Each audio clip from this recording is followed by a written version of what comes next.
सो hi everyone, कैसे हैं आप सभी। अब भाई एसबीआई क्लर्क मेंस भाई एग्जाम आने में मोटा मोटा हमारे पास 15 से 18 दिन का समय बचा है। और ये 15 से 18 दिन अब बताएंगे कि भाई इस बार हमारा सिलेक्शन होगा कि नहीं। पर अभी आप में से मेजॉरिटी स्टूडेंट के साथ प्रॉब्लम क्या आ रही है। मेजॉरिटी स्टूडेंट मुझे लगातार टेलीग्राम और इंस्टाग्राम या यूट्यूब पे कमेंट्स में एक ही बात बोल रहे हैं कि भैया 40 से 50 के बीच में हमारा स्कोर स्टक हो गया है और अब इससे ज्यादा नहीं आ रहा। इससे कम तो हो जाता है पर इससे ज्यादा नहीं हो रहा। तो ये सारी चीजों को मैं बहुत डिटेल में बात करेंगे और एक प्रॉपर इन डेप्थ स्ट्रैटेजी में आपको यहाँ पे देने वाला हूं। पर सबसे पहले ना आप लोग को एक बात यहाँ पे समझनी पड़ेगी। भाई एग्जाम तब तक नहीं निकलता जब तक आपके दिमाग में आपकी टॉपर वाली इमेज ना हो। भाई अगर आप अपने दिमाग में ही खुद को ये बोलते रहेंगे कि भाई आप लोग बिलो एवरेज हैं तो भाई तुम्हारा एग्जाम कभी निकल ही नहीं सकता।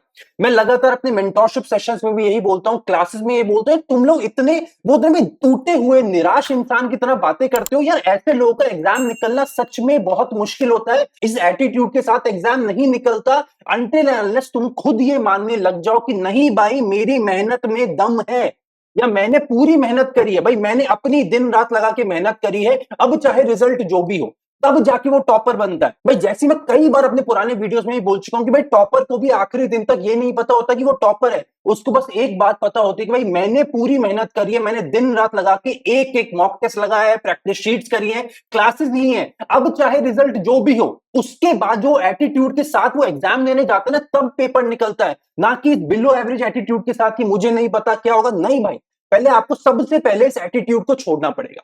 ठीक है, जल्दी से मुझे कमेंट करके बताइए नहीं भैया इस बार हम एसबीआई क्लर्क मेंस निकाल के रहेंगे और इस बार एसबीआई क्लर्क में सिलेक्शन लेके रहना है। मुझे जितने ज्यादा कमेंट मिलेंगे मैं समझूंगा उतनी तुम्हारे अंदर हौसले हैं और तुम्हारी हिम्मत है कि इस बार तुम एग्जाम निकाल सकते हो। ठीक है, अभी सबसे पहले बात कर लेते हैं टारगेट स्कोर की। अब देखो ये एक एवरेज में पेपर की बात कर रहा हूं कि जिस दिन तुम्हारा अच्छा है और पेपर एवरेज आगे जो पिछले 2-3 साल से आ रहा है, तो भाई जो चीज हम लगातार देख रहे हैं कि जो हाईएस्ट कट ऑफ जाता है किसी भी स्टेट का वो 85 से 90 की रेंज के बीच में रहता है।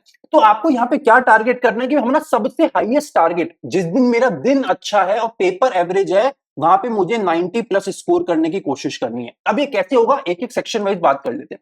भाई सबसे पहले जीए में बात करें, बहुत ज्यादा बड़ी बात नहीं करते बट 17 से 20 नंबर लाना डुएबल है। हाँ या भाई इस रेंज में स्कोर करना मेजॉरिटी स्टूडेंट कर पाते हैं बिकॉज एसबीआई क्लर्क का लेवल बहुत ज्यादा नहीं होता। हाँ अगर पेपर बहुत ज्यादा है तो अटेम्प्ट कम हो जाएंगे, बट मैं अगेन बोल रहा हूं जिस दिन तुम्हारा दिन अच्छा और पेपर एवरेज है वहां पे 17 से 20 का तुम्हें टारगेट लेके चलना है। नेक्स्ट इंग्लिश की बात कर ले। अब भाई अगर तुम्हारी इंग्लिश बेहतर है तब तुम्हें 25 प्लस स्कोर करना चाहिए अगर तुम्हारी इंग्लिश बहुत अच्छी है या फेवरेट सेक्शन है। बट अगर तुम्हारी इंग्लिश एवरेज है तब भी तुम्हें 20 से 22 की रेंज में मिनिमम अपने स्कोर को अटेम्प्ट करना चाहिए। ठीक है, थर्ड बात कर लेते हैं क्वांट और रीजनिंग में मिला के, क्योंकि ये दोनों सेक्शन में क्या होता है किसी का क्वांट ज्यादा अच्छा है रीजनिंग डाउन है, किसी का रीजनिंग ज्यादा अच्छा है क्वांट डाउन है। तो ये दोनों सेक्शन मिला के तुम्हें 45 से लेके 47 का स्कोर करना है। अब मान के चलो तुम्हारी रीजनिंग ज्यादा अच्छी है तो तुम रीजनिंग में 25 ले आओ, क्वांट में 20-22 ले आओ। अगर तुम्हारी क्वांट ज्यादा अच्छी है तो क्वांट में 25-24 ले आओ और रीजनिंग में 22-23 ले आओ। अगर दोनों बराबर है तो दोनों में 22-23 ले आओ। जैसे भी करके क्वांट और रीजनिंग में मिला के तुम्हें 45 से 47 का स्कोर टारगेट करना। अगेन वो दिन जब तुम्हारा दिन अच्छा है और पेपर एवरेज है।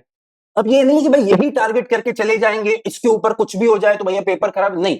अब अगर पेपर आसान आ जाता है, अब अगर आपको समझ आता है कि भैया मेरा दिन तो अच्छा जा रहा है पर पेपर बिलो एवरेज आ गया, पेपर में अब नंबर ऑफ अटेम्प्ट बढ़ सकते हैं, तो यहां पे फिर आप 90 को टारगेट नहीं करेंगे, वहां हम टारगेट करेंगे भाई 100 हो जाए, 105 हो जाए, 107 हो जाए या 110 हो जाए अगर पेपर आपके लेवल से कम आया। अब अगर पेपर बहुत ज्यादा आ गया और आपको समझ आता है कि भैया सेक्शन वाइज मेरे उतने अटेम्प्ट्स हो नहीं पा रहे, तो आप अपना वहीं पे सेक्शन वाइज अटेम्प्ट्स को कम कर लेंगे। भाई आप जहां पे यहाँ पे 90 प्लस को टारगेट कर रहे हैं वहां पे फिर 75 प्लस को टारगेट करिए या 80 प्लस को टारगेट करिए। ये स्ट्रैटेजीज को होती है, इनको बोला जाता है अंग्रेजी में कैलिब्रेशंस। ये कैलिब्रेशंस आपको एग्जाम में बैठ के ही करने होते हैं, एग्जाम से पहले आपको कोई नहीं बता सकता। बट ये टारगेट स्कोर पता करने में फायदा क्या रहता है, ये एग्जाम से पहले अगर मेरे दिमाग में रहता है तो भाई इतना तो मैं टारगेट कर लूंगा, बाकी ऑल इन ऑल डिपेंड करता है एग्जाम के उस दिन लेवल पे कैसा रहेगा। ठीक है, अब एक एक करके सेक्शन वाइज बात कर लेते हैं। सबसे पहले स्टार्ट करते हैं जनरल अवेयरनेस से। भाई इस सेक्शन में आपको क्या करना है, भाई सबसे पहले आपको बहुत ज्यादा करने के पीछे नहीं जाना है। इस समय जो सबसे गलत बात आप लोग कर सकते हो कि भैया मैं 6 महीने का कर लेता हूं, 5 महीने का कर लेता हूं, नहीं भाई ज्यादा करना क्वांटिटी बेस्ड अभी तैयारी करने में कोई फायदा नहीं है, क्वालिटी बेस्ड तैयारी करिए। मैं तो बोलूंगा 3 से 4, अगर आपने बिल्कुल नहीं पढ़ा है तो 3 से 4 महीने का ही करंट अफेयर्स पढ़िए, बस इसको इन डेप्थ पढ़िए। और रीसेंट महीनों का अगर आप 3 से 4 महीने को भी इन डेप्थ पढ़ के चले जाते हैं तो आप बहुत अच्छा स्कोर कर सकते हैं और 20 प्लस भी जा सकता है स्कोर अगर ये बहुत इन डेप्थ आपकी तैयारी है तो। और ये मैं बहुत कम बोल रहा हूं, इससे ज्यादा भी आएगा। यहाँ पे आपको क्या क्या टारगेट करना है जी, सबसे पहले आपके सोर्सेज क्या होने चाहिए। मैं अगेन बोलूंगा, वीडियो सोर्सेज के पीछे मत भागो। करंट अफेयर्स के लिए एक्चुअली में वीडियो सोर्सेज उतने ज्यादा हेल्पफुल नहीं है जितने पीडीएफ आपके लिए हेल्पफुल है। तो आप यहाँ पे क्या कर सकते हैं, कोई भी एक पीडीएफ सोर्स फॉलो करिए और एक वीडियो सोर्स फॉलो करिए। पीडीएफ को अपना मेन सोर्स बनाइए, वीडियो सोर्स को अपना रिवीजन सोर्स बनाइए। तरीका आपको कुछ इस तरीके से रखना है कि मेन सोर्स जब आप पीडीएफ से पढ़ रहे होंगे तो एक बार पीडीएफ पढ़िए। मान के चलिए आपने अभी फरवरी का पीडीएफ कंप्लीट करा, वीकली पढ़ा या मंथली पढ़ा, डेली मत पढ़िए अभी, वीकली या डेली अगर आपने फरवरी का पढ़ा तो सबसे पहले पीडीएफ कंप्लीट करिए, उसी के एमसीक्यूज लगा लीजिए, फिर उसी के पास जाके वीडियो में जो आते हैं टॉप 500 मंथली क्वेश्चन, टॉप 1000 या टॉप 600 मंथली क्वेश्चन, जो मंथली वाला जो एक कंपाइलेशन होता है वीडियोस का, वो वाले एमसीक्यूज वाले वीडियोस बना लीजिए, उसको एक रिवीजन सोर्स की तरह यूज करिए। ठीक है, इसके साथ किन किन टॉपिक्स को आपको ज्यादा ध्यान देना है, जैसे अभी बजट आया था तो बजट को आपको ज्यादा ध्यान देना है। इसके अलावा news on RBI, news on SBI, news on बाकी सारे आपके रेगुलेटरी जो बॉडीज है, नाबार्ड से भी, उन सब जहां जहां पे वो लोग न्यूज में है। इसके अलावा कोई नया गवर्नमेंट स्कीम आया, इसको आपको देख लेना है। और जो अपने एस्टिमेट्स होते हैं भाई, जीडीपी एस्टिमेट्स हो गए या फिर अपना ग्रोथ एस्टिमेट्स हो गए, या इसके अलावा कोई रैंकिंग्स हैं, जैसे फाइन अपना हैप्पीनेस रैंकिंग हो गया, एक अलग अलग इंडेक्सेस आते हैं, वो सब इंडेक्सेस के रैंकिंग्स, ये सब आपको बाय हार्ट होने चाहिए। अब मैंने कैसे करा था, मैं लिटरली आपको बता रहा हूं, मैंने कई बार शेयर भी करा अपने पुराने वीडियोस में। मैंने तो भाई ऐसे लिस्ट बना लिया था, एक पेज पे लिख लेता था जीएसटी, जितनी भी ऑर्गेनाइजेशन है, एडीबी, आईएमएफ, वर्ल्ड बैंक, ये वो हॉरेन वगैरह, सबकी मैं लिख लेता था भाई किसने इंडिया का कितना जीडीपी एस्टिमेट करा है। अगला मैं बना लेता था जीडीपी, जीएसटी लिख दिया जीडीपी। अगला मैं बनाता था मान के चलिए रैंकिंग्स, तो हैप्पीनेस रैंकिंग हो गया, करप्शन रैंकिंग हो गया, एयरलाइन रैंकिंग, वो अपना पासपोर्ट रैंकिंग हो गया, ऐसे बहुत सारे हो गए है ना। वो एक होता है अपना प्रेस फ्रीडम वाला रैंकिंग होता है। तो वो सारे रैंकिंग्स का एक लिस्ट बना लीजिए और इनको बार बार बाय हार्ट याद करिए। अब प्रॉब्लम यहाँ पे आप लोगों को क्या आती है, यहाँ पे आप लोग पढ़ते तो बहुत ज्यादा है, पर मुझे कमेंट करके बताइएगा ऐसे कितने लोग हैं जो ईमानदारी से बोल सकते हैं कि भैया हम पूरी पढ़ाई करते हैं पर थोड़े टाइम बाद हम सब कुछ भूल जाते हैं। सबके साथ ऐसा होता है, थोड़ा पढ़ते हैं उसके बाद हम सब कुछ भूल जाते हैं। ऐसा इसलिए होता है बिकॉज आप लोग आगे तो बहुत तेजी से भाग रहे हैं पर पीछे रिवीजन नहीं कर रहे हैं। तो एक हिंदी में कहावत है, आगे दौड़ पीछे छोड़। ये कहावत जब तक आपके ऊपर लागू होती रहेगी ना, आप करंट अफेयर्स को बेहतर नहीं कर पाएंगे, आपको रिवीजन करना पड़ेगा। अब आपका अगला क्वेश्चन होगा कि भैया रिवीजन के लिए समय ही कहां है, भैया कहां से समय ले आऊं, अभी तो 24 घंटे खुद कम पड़ रहे हैं मुझको। तो यहाँ पे आपको जो आपका हफ्ता है उसमें 7 दिन मेहनत की तैयारी नहीं करनी है, 5 दिन आपको तैयारी करनी है। और 2 दिन जिस दिन कोई भी क्लासेस नहीं होते आपके, सैटरडे संडे, उन दिनों में बस और बस रिवीजन करना है। ये मैं आज से नहीं, पिछले कई महीनों से, कई सालों से बोलता आ रहा हूं। और अगर तुम पुराने स्टूडेंट होगे तुम्हें पता होगा ये बात 5+2 प्लान में कई बार बता चुका हूं। ये 2 दिन के रिवीजन पे डिपेंड करता है तुम्हारा सिलेक्शन कैसा होगा। और स्टूडेंट को क्या लगता है 5 दिन की तैयारी पे डिपेंड करता है, कभी नहीं।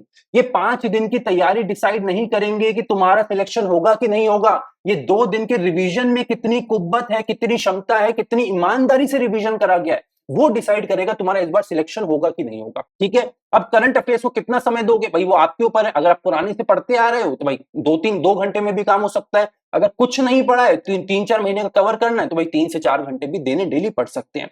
अब पुराने महीनों की बात कर ले, दिसंबर से स्टार्ट करिए, दिसंबर, जनवरी, फरवरी, मिनिमम ये 3 महीनों को तो आप महीने या मंथली या वीकली पीडीएफ से कवर करिए। वही जो मार्च वाला है उसमें पहले 3 हफ्ते आप वीकली पीडीएफ से कवर कर सकते हैं और चौथे हफ्ते को आप फिर डेली पीडीएफ से कवर करना चालू करिए। और वीकली जो वीडियोस आप लगाते हैं वो कंपाइलेशन एमसीक्यूज वाले होने चाहिए। ठीक है, और उसके बाद पीडीएफ में जो कंपाइलेशन होते हैं टॉप 500 क्वेश्चंस मंथली या टॉप 150 क्वेश्चंस वीकली, वो अल्फा बैंकर के एमसीक्यू पीडीएफ में भी आपको मिल जाते हैं, वहां से प्रॉपर रिवीजन कर लीजिए। ये आपकी फुल प्रूफ तैयारी, इसके अलावा आपको करंट अफेयर्स में करने की जरूरत नहीं है। ठीक है, बाकी बेसिक बैंकिंग अवेयरनेस पढ़ लीजिए, वो बहुत ज्यादा नहीं आता, पर मेन फोकस आपका यहाँ पे बैंकिंग फाइनेंशियल न्यूज पे होना चाहिए, ऑथर्स पे होना चाहिए, अपॉइंटमेंट्स पे होना चाहिए, डिफेंस पे होना चाहिए। ये चीजें बहुत ज्यादा एग्जामिनर आजकल पूछ रहा है। ठीक है, बाकी इसके बाद मैंने बहुत ज्यादा इन डेप्थ डिटेल्स वीडियोस बनाए हैं, एक बार वो वीडियो देख लो, टॉपिक वाइज मैंने हर चीज बहुत डिटेल में डिस्कस करी है। नेक्स्ट बात कर लेते हैं इंग्लिश में। देखो इंग्लिश में सबसे इंपॉर्टेंट जो चीज होती है भाई, यहाँ पे आपको हाई लेवल रीडिंग करना चालू करना पड़ेगा। और अभी तक बहुत सारे बच्चे हैं जो हाई लेवल रीड नहीं कर रहे, वो आज भी स्टोरी बेस्ड पैसेजेस में फंसे हुए हैं। और जिस दिन फिर मेंस का मॉक टेस्ट लगाते हैं उस दिन धराशायी हो जाते हैं, उस दिन हौसले टूट जाते हैं, डिमोटिवेट हो जाते हैं और डिसाइड कर लेते हैं कि पेपर तो निकल ही नहीं सकता। और जनरल ये जो 40-50 वाली रेंज में मैक्सिमम बच्चे हैं ना, ये यही है जो इंग्लिश में आज भी हाई लेवल नहीं जा रहे। क्वांट अच्छे से कर रहे हैं, हाई लेवल कर रहे हैं, रीजनिंग कर रहे हैं, बढ़िया बढ़िया पजल लगा रहे हैं, करंट अफेयर्स भी कर रहे हैं, पर इंग्लिश आज भी वही प्री लेवल का पढ़ रहे हैं। भाई आपको हाई लेवल और बड़े बड़े पैसेजेस पढ़ने पड़ेंगे with high level vocabulary and high level sentence formations. यहाँ पे चाहिए तो ग्रामर को बिल्कुल समय मत दीजिए, बट हाई लेवल रीडिंग को ज्यादा से ज्यादा समय दीजिए। जितना ज्यादा हाई लेवल रीडिंग करेंगे प्लस क्रिटिकल रीजनिंग वाले टॉपिक्स लगाइए। For example inference based questions करिए, अजम्पशन बेस्ड क्वेश्चंस करिए, conclusion based, cause and effect based, because ये क्वेश्चंस एग्जामिनर पूछेगा। और ऐसा नहीं है तो तुम बच जाओगे, नहीं, तुमसे भी पूछेगा भाई, एग्जामिनर एग्जाम में डालेगा ही डालेगा। ठीक है, इसके साथ हाई लेवल एरर डिटेक्शन के क्वेश्चंस बहुत आते हैं। वो क्या, अब हाई लेवल एरर डिटेक्शन का मतलब ये एरर डिटेक्शन का लेवल बढ़ जाएगा, नहीं, उसका नया पैटर्न आ जाता है। फॉर एग्जाम्पल प्री में क्या होता है, सिंगल लाइन एरर डिटेक्शन आता है, एक लाइन में आता है, यहाँ पे 2-3 लाइन का एरर डिटेक्शन दे देंगे, अब कहेंगे फाइंड करो। प्री में जनरली आता है कि भाई इनकरेक्ट फाइंड करो, यहाँ पे आ जाएगा करेक्ट फाइंड करो, या फिर इसमें क्या आ जाएगा, डबल एरर या ट्रिपल एरर वाला क्वेश्चन आ जाएगा। एरर अभी भी वही है जो प्रीलिम्स में तुम लोग पढ़ के आए हो, एरर इंग्लिश में नए नहीं आएंगे भाई। ऐसा नहीं है कि कुछ नया बना देगा एग्जामिनर कि भाई नया ही कोई ग्रामर का कॉन्सेप्ट लाया, नहीं, वही एरर जो तुम पढ़ के आए हो। अगर तुम्हारा फाउंडेशन स्ट्रांग है, जो इतना हमने बेहतरीन फाउंडेशन बैच कराए फ्री ऑफ कॉस्ट यूट्यूब पे पड़ा हुआ है, उसको देखो, समझो, सीखो, नोट्स बनाओ, रिवाइज करो। ठीक है, इसके साथ आपको जो एक चीज सबसे इंपॉर्टेंट करनी है, आपको यहां से लग के हर सेकंड डे सेक्शनल मॉक लगाना है। ये मैंने पहले भी एक बात बोली थी, आज फिर से बोल रहा हूं। इंग्लिश में रीडिंग करिए, एरर डिटेक्शन के हाई लेवल क्वेश्चंस प्रैक्टिस करिए, बस और बस। इसके अलावा ऑल्टरनेट डे पे सेक्शनल मॉक लगाना चालू करिए। इसके अलावा इंग्लिश में आपको कुछ और करने की जरूरत नहीं, और आपका मिनिमम जो टारगेट स्कोर होना चाहिए वो 20+ का इंग्लिश में होना चाहिए। ये स्कोर दिमाग में लेके चलिए। इसके बाद आप जितना ज्यादा स्कोर इंग्लिश में इंप्रूव कर पाते हैं, आपका स्कोर इंप्रूव होता रहेगा और आपके सिलेक्शन के चांसेस भी इंप्रूव होते रहेंगे। अब आपका क्वेश्चन होगा, भैया ये हाई लेवल रीडिंग के लिए हमें चीजें कहां मिलेंगी? तो भाई डेली सुबह 7 बजे द एडिटोरियल शो नाम का सेशन होता है अपने ही चैनल पे, जहां पे पूरे यूट्यूब पे चैलेंज के साथ बोल रहा हूं, उससे ज्यादा हाई लेवल कोई पढ़ा दे तो मुझे बता देना। भाई उससे ज्यादा हाई लेवल पढ़ाने की बात दूर है, उतना कोई हाई लेवल टच भी नहीं करता। इतना हाई लेवल हम पढ़ते हैं सुबह 7 बजे द एडिटोरियल शो में। मेरे पुराने स्टूडेंट्स तुम्हें बता देंगे, या वीडियोस के नीचे जाके कमेंट देख लेना, because that is what is going to happen in the exam. और अगर तुमने ये बैच एक बार कर लिया, जो कि बिल्कुल फ्री ऑफ कॉस्ट यूट्यूब पर ही है, उसके बाद तुम्हें मेंस के हाई लेवल हलवा लगने लगेंगे। बाकी तुम्हारे ऊपर, तुम करना चाहो तो बिल्कुल करो, नहीं अब बाकी तो तुम्हारे ऊपर है। तो एक क्लास होती है सुबह 7 बजे, एक होती है शाम को 7 बजे। दोनों ही क्लासेस के अंदर हम अभी मेंस लेवल की तैयारी कर रहे हैं। सुबह हम एक हाई लेवल पैसेज पढ़ते हैं और शाम को हम एक मिसलेनियस टॉपिक की प्रैक्टिस करते हैं। दोनों मेंस लेवल की होती हैं। दोनों क्लासेस में जुड़िए लाइव, जिससे आपको प्रॉपर एक अंदाजा लगेगा कि एग्जाम की तैयारी किस लेवल पे जाके करनी है। ठीक है, नेक्स्ट बात कर लेते हैं क्वांट में। अब देखो क्वांट में प्रॉब्लम क्या होती है, जनरली जो मैं लगातार सुनता रहता हूं, बच्चे बोलते भैया अरिथमेटिक बिल्कुल नहीं आता। तो ये सबसे बड़ी आपकी भूल है या सबसे बड़ा गलत स्टेटमेंट है जो आप लोग बोलते हैं। बिकॉज भाई ऐसा नहीं है कि तुम्हें अरिथमेटिक नहीं आता, कुछ पर्टिकुलर टॉपिक्स ऐसे हैं जो तुम्हें नहीं आते। अच्छा तुम लोग बताना मैं सही बोल रहा हूं कि नहीं।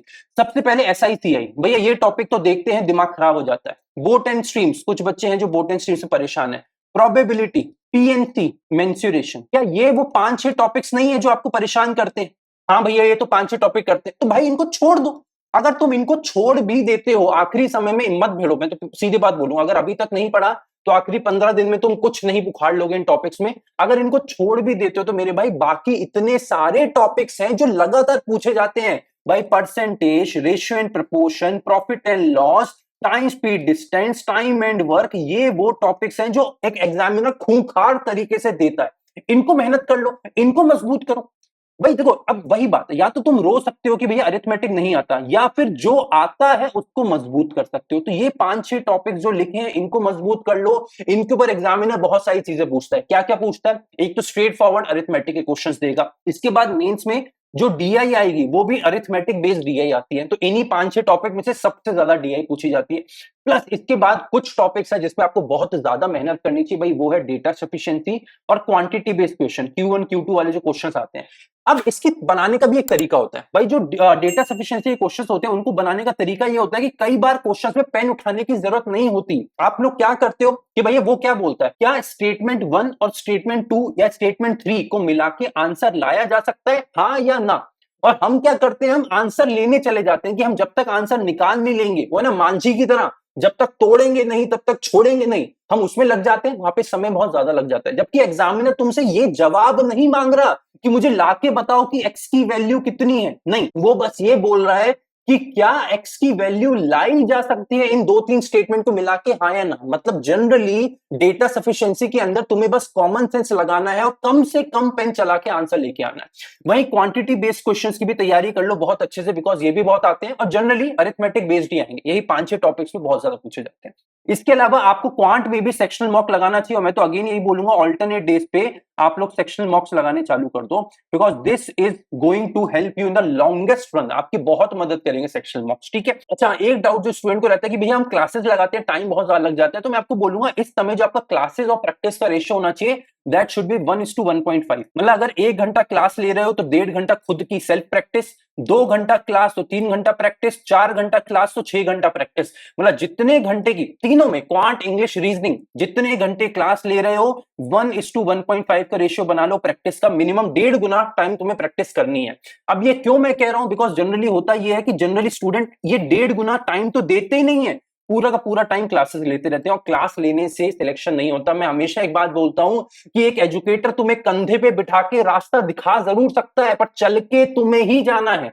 भाई वो पूरे दिन क्लास लेते रहोगे, तुम्हें लगातार लगता रहेगा मजा आ गया मजा आ गया मजा आ गया, फिर जब खुद क्वेश्चन करने बैठोगे तो नहीं बनेंगे। और सच बताना, क्या तुम्हारे साथ ऐसा नहीं होता कि एजुकेटर कराता है क्लास में, मेरी क्लास में आते हो तो इंग्लिश बनती है, मैथ में जाते हो तो क्वांट बनता है, रीजनिंग में बैठते हैं तो रीजनिंग बनती है, खुद से बनाते हैं तो कुछ नहीं बनता।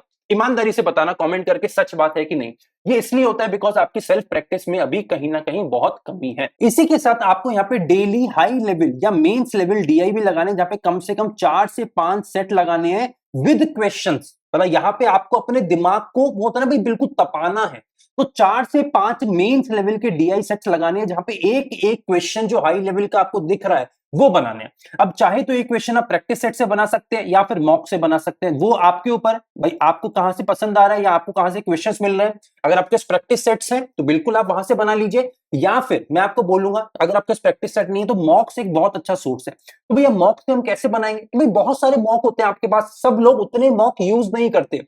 तो आप देख लीजिए भाई फाइनल एग्जाम आते हैं तो कितने मॉक लगाओगे, 5 6 7 8 जो भी लगाओगे, उसके अलावा जितने मॉक बचे वो सब सबमिट कर दो। उसके बाद जो सबमिट करे हुए मॉक है उसमें जाओ, क्वांट के सेक्शन को प्रैक्टिस सेट की तरह यूज करो, इंग्लिश के लिए भी करो, रीजनिंग के लिए भी करो। समझ लो कैसे तुम मॉक को प्रैक्टिस सेट में कन्वर्ट कर सकते हो, ठीक है। और फाइनली बात कर लेते हैं रीजनिंग में। तो भाई रीजनिंग की स्ट्रैटेजी बहुत स्ट्रेट फॉरवर्ड है। यहाँ पे आपको हाई लेवल या बोले तो कोडेड मिसलिनियस क्वेश्चंस की प्रैक्टिस करनी है। भाई कोडेड वाले क्वेश्चंस में लग जाओ, coded inequalities, coded syllogism, coded blood relation, coded direction sense, plus इसके साथ ही साथ जो मशीन इनपुट आउटपुट वाला क्वेश्चन आता है, मेरे कहने पे एक बार वो क्वेश्चन अटेम्प्ट करना चालू कर लो। वो सच में आसान क्वेश्चन होता है। और आप एक बात समझेंगे, जैसे हम ये आप समझते हैं जैसे हमारा क्वांट में होता है नंबर सीरीज या इंग्लिश में होता है एरर डिटेक्शन, हम हमेशा बोलते हैं कि यार इनके पैटर्न फिक्स्ड हैं। जैसे नंबर सीरीज में वही 20-50 पैटर्न एग्जामिनर के बाद वही घूम घूम के आते रहते हैं, भाई स्क्वायर का डिफरेंस, क्यूब का डिवीजन, या कोई single single difference, double difference type का। वही एरर डिटेक्शन में भी सिमिलर होता है, भाई वो 10 20 50 100 डिफरेंस है, उनके पास पैटर्न है, वही बार बार आते हैं। सेम चीज मशीन इनपुट आउटपुट में भी होता है। भाई अगर आपके नंबर ऑफ पैटर्न्स आप ज्यादा प्रैक्टिस कर लेते हैं तो आप देखेंगे कहीं ना कहीं एग्जाम में वही पैटर्न उठ के आने के चांसेस भी बनते हैं। तो मेरे कहने पे एक बार मशीन इनपुट आउटपुट की प्रैक्टिस स्टार्ट कर दीजिए। ये टॉपिक डुएबल होता है और मैक्सिमम टाइम ये 5 नंबर आपको बहुत आराम से देके जाता है, ऐड करता है 5 नंबर आपके फाइनल स्कोर में। तो मशीन इनपुट आउटपुट की अच्छे से तैयारी कर लीजिए। प्लस इसके साथ ही साथ क्रिटिकल रीजनिंग, देखिए मैंने इंग्लिश में भी बोला है टॉपिक को, क्योंकि ये एक्चुअली टॉपिक रीजनिंग का है ही नहीं, ये टॉपिक इंग्लिश का टॉपिक है, बट एग्जाम में रीजनिंग में पूछा जाता है। यहाँ पे क्रिटिकल रीजनिंग की आपको डेली तैयारी करनी है। मैं प्रॉपर पीडीएफ मैंने आपको दे रखे हैं जहां पे अनलिमिटेड क्वेश्चंस हैं with theory with practice, everything is there. तो आपको क्रिटिकल रीजनिंग की डिटेल प्रैक्टिस करनी चाहिए डेली, और कम से कम 2 टॉपिक की तो तैयारी डेली करनी चाहिए, जहां पे आपको टारगेट करना चाहिए कि भैया 20 से 30 क्वेश्चंस मैं कम से कम लगाऊंगा है या लगाऊंगी। क्योंकि देखो क्रिटिकल रीजनिंग बहुत आसान है। अच्छा, इसका चीट कोड दे देता हूं। अब आपको लगता है कि भैया क्रिटिकल रीजनिंग तो बनता नहीं है, क्या कोई आसान तरीका है? एक बहुत बड़ा चीट कोड है, और ये होता है भाई क्रिटिकल रीजनिंग के टॉपिक को अगर आप हिंदी समझ सकते हो, अगर आप लोग हिंदी में कंफर्टेबल हो, स्टार्ट रीडिंग। जैसे ही क्रिटिकल रीजनिंग का क्वेश्चन आता है अपनी लैंग्वेज स्विच कर दो, हिंदी पे चले जाओ और अगले सेक्शनल मॉक में बना के देखना। It works like a magic, ये चमत्कार की तरह काम करता है। क्रिटिकल रीजनिंग हलवा हो जाएगा, लिटरली बोल रहा हूं, क्रिटिकल रीजनिंग का टॉपिक हलवा हो जाएगा अगर तुम उसको हिंदी में बनाना चालू कर दोगे। मेरे कहने से बना के देखना, मेरे सारे मेंटरशिप स्टूडेंट अब क्रिटिकल रीजनिंग हिंदी में ही बनाते हैं। ठीक है, यहां तक इतना कर लो, इसके अलावा तुम्हें कुछ भी और नया करने की जरूरत नहीं है। प्लस अगेन सेक्शनल मॉक यहाँ पे भी लगाना है, ऑल्टरनेट डे पे सेक्शनल मॉक यहाँ पे तुम लगाने चालू करो। ठीक है, इसी के साथ यहाँ पे रीजनिंग में तुम्हें हाई लेवल या मेंस लेवल के पजल्स एंड सिटिंग अरेंजमेंट भी लगाने चालू करनी है, जहां पे कम से कम 3 से 4 सेट डेली तुम्हें लगाने ही लगाने हैं विद हाई लेवल, मतलब वो 2 वेरिएबल वाले क्वेश्चंस या 3 वेरिएबल वाले क्वेश्चंस लगाने।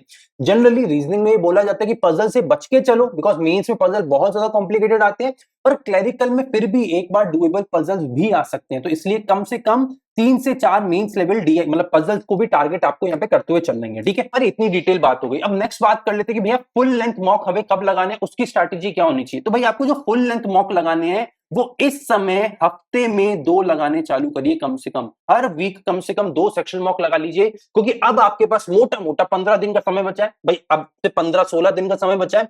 2-2 मॉक टेस्ट भी डेली लगाएंगे तो भाई आप ये मान के चलिए कि एग्जाम तक भी मुश्किल से 4 या 5 फुल लेंथ मॉक हो पाएंगे। तो फुल लेंथ मॉक से फायदा क्या होता है, एक्चुअली फायदा ये होता है भाई फुल लेंथ मॉक का कि आपको एक सिटिंग में एग्जाम में दिमाग चलाने की आदत पड़ती है। बिकॉज अभी जनरली जो हम सबका दिमाग होता है कि प्री वाला दिमाग है, प्री में क्या होता है 1 घंटा एक जगह पे बैठना है, अब यहाँ पे 2 घंटा 2.5 घंटा जब एक ही जगह सब 2.25 घंटा बैठना पड़ेगा और दिमाग लगातार चलाना पड़ेगा, आपका दिमाग फटीक होने लग जाएगा। पर आप जब उसको बार बार फोर्स करेंगे, बार बार फोर्स करेंगे, मिनिमम 4-5 मॉक एग्जाम से पहले लगा लेंगे ना, तो आपके दिमाग को आदत पड़ेगी नहीं यार एक जगह बैठ के एक ही बार में मॉक लगाना है। और एक बात और कि भाई आपको एक सिटिंग में मॉक लगाना है, बार बार उठ के नहीं, एक सिटिंग में मॉक लगाना है। ये नहीं करा कि करंट अफेयर्स लगा लिया फिर पॉज कर दिया फिर रिज्यूम कर लिया थोड़ी देर बाहर घूम के आए, नहीं, एक सिटिंग में एक बार में तभी फायदा है, नहीं तो फिर फुल लेंथ का कोई फायदा नहीं, फिर तो सेक्शनल तुम लगा ही रहे हो। फुल लेंथ का फायदा यही है।